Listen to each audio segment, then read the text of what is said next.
ಬಳ್ಳಾರಿ ಜಿಲ್ಲೆಯ ಹಲವೆಡೆ ಭಾರೀ ಮಳೆಯಾಗಿದೆ. ಮಳೆಯಿಂದ ಹಳ್ಳ ಕೊಳ್ಳಗಳು ತುಂಬಿ ಹರಿತಾ ಇರುವಂಥದ್ದು. ತುಂಬಿ ಹರಿಯುತ್ತಿರುವ ಹಳ್ಳದಲ್ಲೇ ಜನರು ಓಡಾಟವನ್ನ ಮಾಡುವಂತಹ ಸ್ಥಿತಿ ನಿರ್ಮಾಣವಾಗಿದೆ. ಜೀವ ಭಯದಲ್ಲೇ ಹಳ್ಳ ದಾಟುವಂತಹ ದೃಶ್ಯಗಳು ಕೂಡ ವೈರಲ್ ಆಗಿದೆ. ಸಿರಗುಪ್ಪ ತಾಲೂಕಿನ ಚಳ್ಳೆಕೊಡ್ಲೂರು ಬಳಿ ನಡೆದಿರ್ತಕ್ಕಂತಹ ಘಟನೆ ಇದು. ಅಂದರೆ ಭಾರೀ ಮಳೆಗೆ ಅಲ್ಲಿನ ಜನಜೀವನ ಅಸ್ತವ್ಯಸ್ತಗೊಂಡಿದೆ.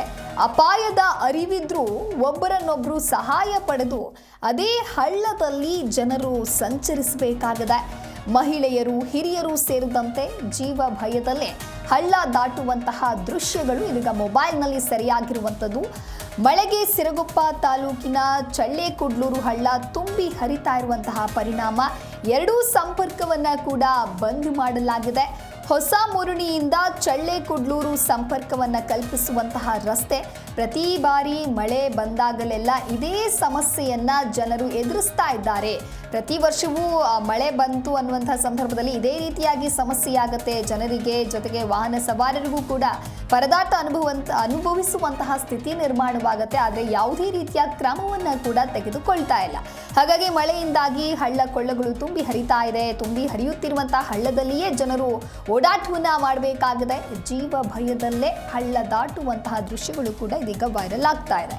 ಸಿರಗಪ್ಪ ತಾಲೂಕಿನ ಚಳ್ಳೆಕೊಡ್ಲೂರು ಬಳಿ ನಡೆದಿರುವಂತಹ ಘಟನೆ ನೀವು ದೃಶ್ಯಾವಳಿಯಲ್ಲಿ ಗಮನಿಸ್ತಾ ಇರಬಹುದು.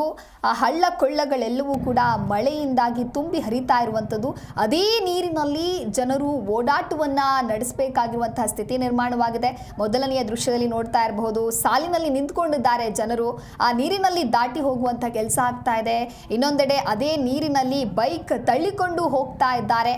ಭಾರೀ ಮಳೆಗೆ ಅಲ್ಲಿನ ಜನಜೀವನ ಅಸ್ತವ್ಯಸ್ತವಾಗಿದೆ. ಅಷ್ಟರ ಮಟ್ಟಿಗೆ ನೀರಿನ ಹರಿವು ಅಲ್ಲಿ ನಿಂತಿರೋದ್ರಿಂದಾಗಿ ಜನರಿಗೆ ಹೇಗೆ ಇದನ್ನ ದಾಟಿಕೊಂಡು ಹೋಗಬೇಕು ಅನ್ನುವಂತಹ ಕಷ್ಟದಲ್ಲಿದ್ದಾರೆ ಜನರು. ಹೊಸ ಮುರುಣಿಯಿಂದ ಚಳ್ಳೆಕೊಡ್ಲೂರು ಸಂಪರ್ಕದ ಕಲ್ಪಿಸ್ತಕ್ಕಂತಹ ರಸ್ತೆ ಅದು. ಪ್ರತಿ ಬಾರಿ ಮಳೆ ಬಂದಾಗಲೂ ಕೂಡ ಇದೇ ರೀತಿಯ ಸಮಸ್ಯೆಯನ್ನ ಅಲ್ಲಿನ ಜನರು ಎದುರಿಸಬೇಕಾಗತ್ತೆ. ಹಾಗಾದ್ರೆ ಈ ಸಮಸ್ಯೆಗೆ ಕಡಿವಾಣ ಅನ್ನೋದಿಲ್ವಾ ಅಂತ ಹೇಳಿ ಅಲ್ಲಿನ ಜನರು ತಮ್ಮ ಅಳಲನ್ನ ತೋಡ್ಕೊಳ್ತಾ ಇದ್ದಾರೆ.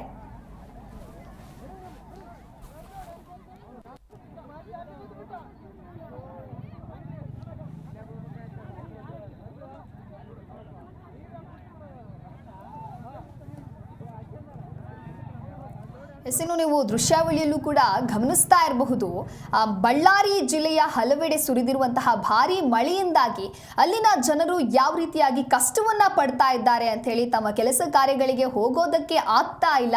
ಅದೇ ನೀರಿನಲ್ಲಿ ನಡೆದುಕೊಂಡು ಆ ನೀರನ್ನ ದಾಟಿಕೊಂಡು ಹೋಗುವಂತ ಪರಿಸ್ಥಿತಿ ನಿರ್ಮಾಣವಾಗಿದೆ.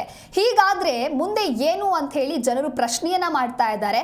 ಇದು ಈ ವರ್ಷ ಅಂತಲ್ಲ, ಪ್ರತಿ ವರ್ಷ ಅಲ್ಲಿ ಮಳೆ ಬಂದಾಗ ಇದೇ ಕಥೆಯನ್ನ ಅನುಭವಿಸಬೇಕಾಗತ್ತೆ.